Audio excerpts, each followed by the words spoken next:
everybody, and welcome back to another edition of Spirit Seers Cocktail Corner. I'm Steve, and today we're going to make a mid-century classic, the Saturn. Now, I know that typically this is associated with tiki, and we would normally bring you our tiki drinks from the Darkwater Lagoon, which you've seen in previous episodes. However, I felt like it was appropriate to film this in the speakeasy just because, you know, it really doesn't have many links to tiki other than it does have some Falernum and some Orgeat, but really this is a product of the space race.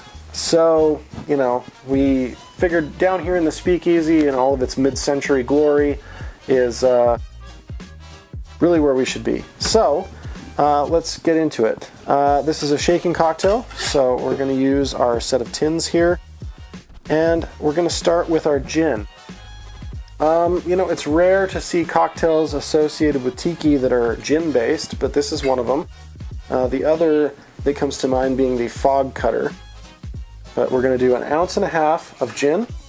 Today I'm using Water Pocket Distillery's Temple of the Moon gin. It's just a nice locally available gin. It's not very expensive and it is delicious. Unfortunately, you can only get it at the distillery, so I'd recommend picking up a bottle if you can. Then we're going to go with our Falernum, and we're going to do 1/4 ounce of this.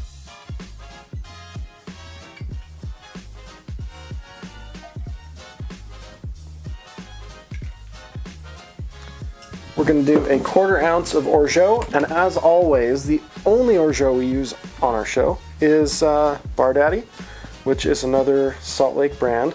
It's available at caputos.com if you happen to be from out of state, and it is well worth the expense. You know, there's no artificial junk in here. It's just really creamy, delicious. It's everything you could ever want in an Orgeat. Then we're going to throw in 1/2 ounce of our passion fruit syrup. Now, if you've ever tried to buy passion fruits, you'll know that they're expensive if you're not in California or Florida.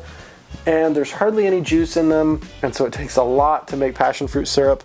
So on that front, I always go with B.G. Reynolds passion fruit syrup. You can find it on Amazon, or we like to get ours from Caputo's, just because they're a local business and they do ship for free for any Utah residents. So I'll throw that over here. And yeah, that's it. So we'll give her a shake. Oh, I lied. Lemon juice. 3/4 ounce of lemon juice. That would be a big deal.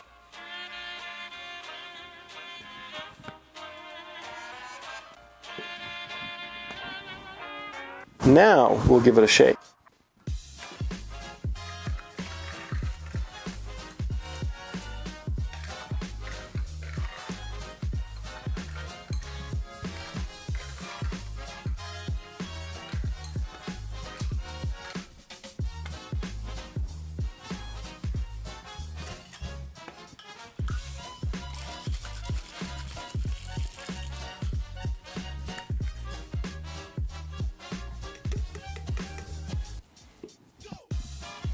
Okay, we will strain that into a coupe glass.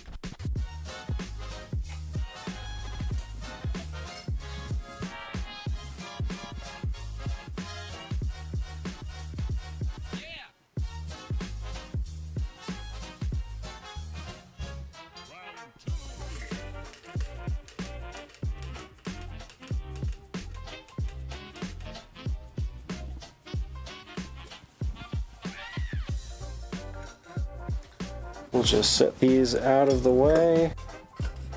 Now, the coolest part of the Saturn cocktail is the garnish. So you're going to want a nice swath of lemon peel, which I have pre-prepared here, and a Luxardo cherry, which I've already fished out just because it can be kind of messy. So we're going to go ahead and make a nice ring with our lemon peel, like so. And you're going to go ahead and jab it through with a toothpick. So we kind of have this ring here, just like that. And you're going to then spear your Luxardo cherry and the other side of the lemon.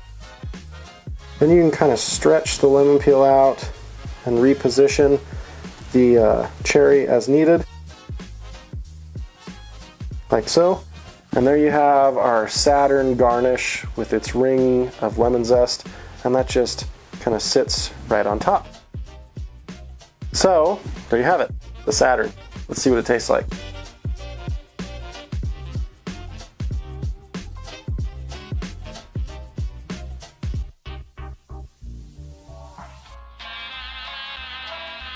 You know, any juniper in the gin is kind of lost here.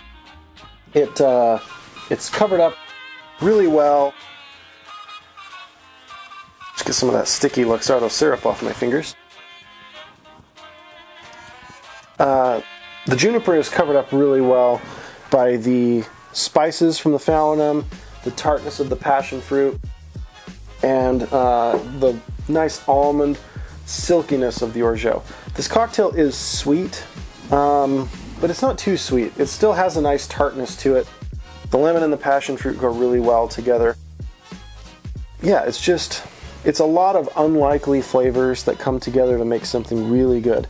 You know, on paper, gin and spices and passion fruit and almonds and lemon and cherry, they really don't sound like they should agree with each other at all. But they do. Who can ignore a drink with a planet as a garnish? All in all, I think it's delicious. You can kind of definitely tell that it's a product of the 50s and 60s, where everything was kind of over the top, and you know, the more flavors you could cram into something, the better. But this is one they got right. So, with that, until next time, if you haven't liked and subscribed to our channel, I would love to see you do so. We have plenty of great content out there for you to watch, and more awesome stuff planned on the way. You can find a link down below in the description to our Teespring store, as well as our affiliate portal to Surfside Sips, where you can find some awesome, classy cocktail straws. Be sure to use our discount code, also down there in the description, to get 20% off. You can follow us on social media. We are on Facebook, Instagram, and Twitter, and we'd love to see you again. If you decide to try this cocktail, let me know down in the comments what you think. And until next time, keep the spirit.